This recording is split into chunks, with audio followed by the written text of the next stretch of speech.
Race number 5 kicks off the quaddie at Belmont Park. It is the toll handicap over 1,650 metres. A Class 1 event, and 4 runners in this race met each other last start at Pinjarra. The one we'll focus on is Taxidermy, running second. The fence to lead Pentastar, but Majestic Man has capitalised upon the run to quickly go through. Majestic Man shot up for Whiting on the inside to tackle Zosimus. Pentastar, then Trade Talk, but Majestic Man at the 150 had kicked a length and a half to 2 in front. He looked as though he was home. Taxidermy's running on down the outside, but it'll be Majestic Man. Majestic Man just. Majestic Man. The winner on that occasion, Majestic Man, got the perfect run in the race behind Zosimus, as you saw, but when the run came along the inside was just far too good. Look, Taxidermy was the one we had a look at and highlighted in the replay.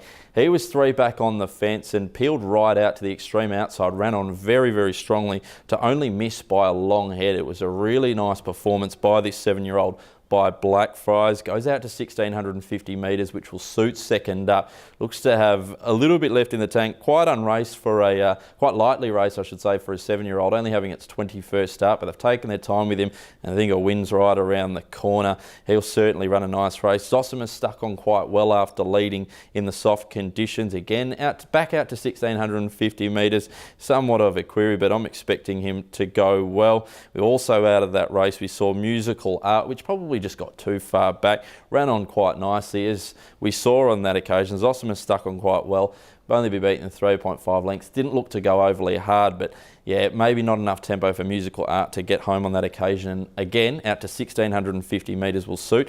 Pentastar, not sure about this galloper. He was also in the race. He ran on for third. Out to 1,650 metres. The Planet 5s don't usually get it, but this galloper won 6 starts ago at $101. I'm not sure if we'll see him win another race. We saw he was a $9,000 purchase at the sales. He's made all of that back, but this kind of race might be a bit tough for him. But I'm going with number 3, Taxidermy, on top. Second up over 1,650 metres from the 7 Triple Express. Expected to get through the heavy going like it did last start when running on from well back in the field behind Take It Like a Man.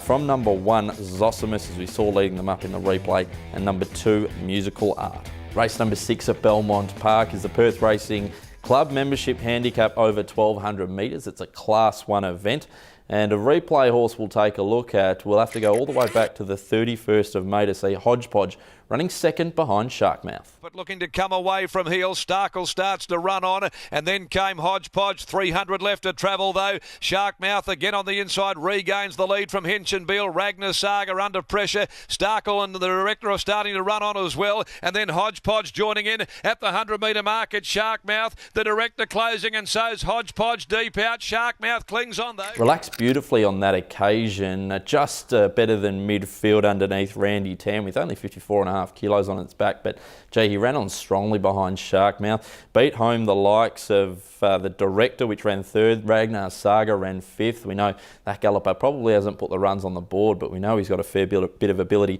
Danehill's Daughter was also in that race, running 10th. So look, a nice effort by Kendall Star. They seem to get through the going quite well. I think fresh, this galloper can run a race. 57.5 kilos. It does step up in weight with the drop in class, but I think he can certainly run a nice race here. We've also got number 9 here in the race, Akiko. We saw this galloper ran an improved race behind Dia de la Razza last start after being disappointing first up behind Imperial Venus.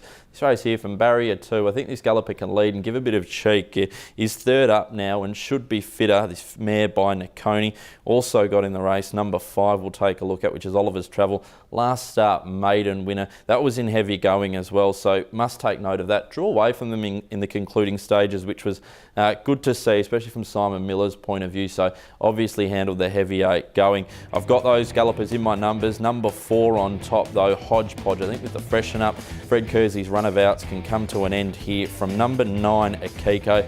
Number 5, Oliver's Travel, and the 10, Swiftly. Race number 7 at Belmont Park is the Events at Ascot handicap over 2,100 metres. It's a Class 3 event here for the stays. The the replay we'll have a look at is the Belmont Classic. The Classic, Dusty Storm shot 3 in front of Western Temple. Burger Time along the rail. Persian Princess had threaded away through, and down the outside Fontaine Bleu, followed by Grand Cadeau. Deep out getting Jackpot Prince. Persian Princess had hit the front from Dusty Storm. Coming to the 100 though, we might be looking at a boil over. Getting Jackpot Princess coming now. Jackpot Prince lunging.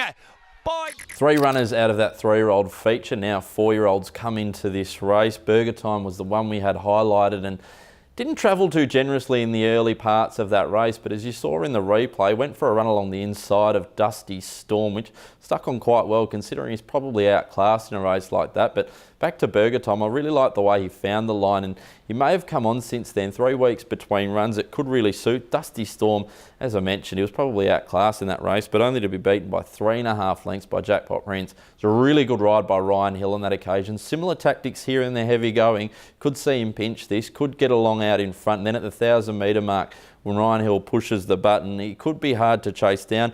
Elegant Blast we saw there, got carted up into the race by Taxagano, which was 3 wide for the entire trip. Probably didn't get the best card into the race, but still worked home nicely in for 6, but just still wants to lay in. So hopefully Justin Warwick has rectified the mare's racing manners, but that looks to be a really nice form line. Number 3, Rayama is the other one. Troy Turner will ride here from barrier 15. As you can imagine, at this stage of the day on a heavy surface, a lot of the riders will be wanting to get out wide on the track. The East Galloper by Henny Hughes out of a Galileo mare. The step up to 2,100 metres should suit. The heavy conditions shouldn't be an issue, but we saw last start when beaten by Decree and also Romello, was caught 3 wide on that occasion and just kept finding the line really nicely. Out to 2,100 metres should suit. The drop in grade should suit. Look, really like this Galloper here. Fire Detonator flashed home for 4th in that race, but there's a lot of boxes ticked with this Galloper stepping out to 2,100 metres. Bit of a non-winner in the past, but I've got him on top here. Number 3, Rayama. From number 1, Elegant Blast. Number 2, Master Magician. And the 5, Burger Time. The lucky last at Belmont Park is race number 8. It just has to be a Vert Degree handicap over 1,400 metres. A no Metro win last year race. Replay horse will go straight into his number 14, Take It Like a Man, winning in the heavy conditions 2 starts ago. Caprese in the home straight. Chancery coming back to them at the 350. There's nothing left. Score line. Let's Twist gathering it in. And now the favourite gets into the clear. Fee Demerit, and she's coming down the outside at the 200. Let's Twist in front. Doubt it will be for long though. Fee Demerit quickly closing down the margin. Let's Twist, Fee Demerit. Fee Demerit now draws alongside of Let's Twist, and then Starkle running on, but the favourite too good. Just ploughed through the heavy conditions on that occasion. Take It Like a Man. He was about to be sent over east before that win, and gee, he just loves the heavy going. He travelled beautifully, and at second last at the back of the field, ran home strongly, 37.87 the last 600 metres. Look, he is stepping down in distance to 1,400 metres after running 2 races over 1,650, but that shouldn't worry him. He just loves these heavy conditions and he swims through it.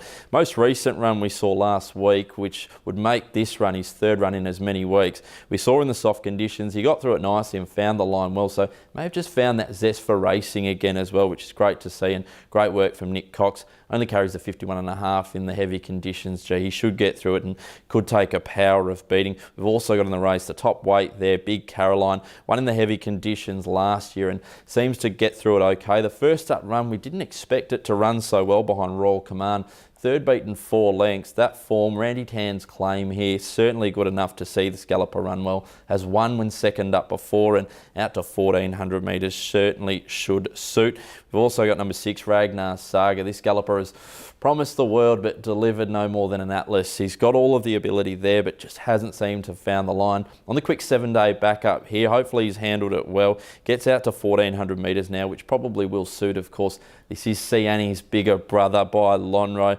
He's had excuses in all of his losses though, it has to be said, but he's got a lot of ability. We're just waiting to see it, and today could be the day. I'm going with number 14 on top though, Take It Like a Man. We saw him ploughing through the heavy conditions there. From number 1, Big Caroline, number 6, Ragnar's Saga, and the 4, What Did You Do? It's that time of the show now where we take a look at my best bets on the card. I've got race 1, number 1, Comparative, and race 5, number 3, Taxidermy. I think Taxidermy take a power of beating. Comparative, you might get a bit better odds. Now, of course, don't forget to check out our website, perthracing.com.au. Check out all of our social media pages, the handles being at Perth Racing.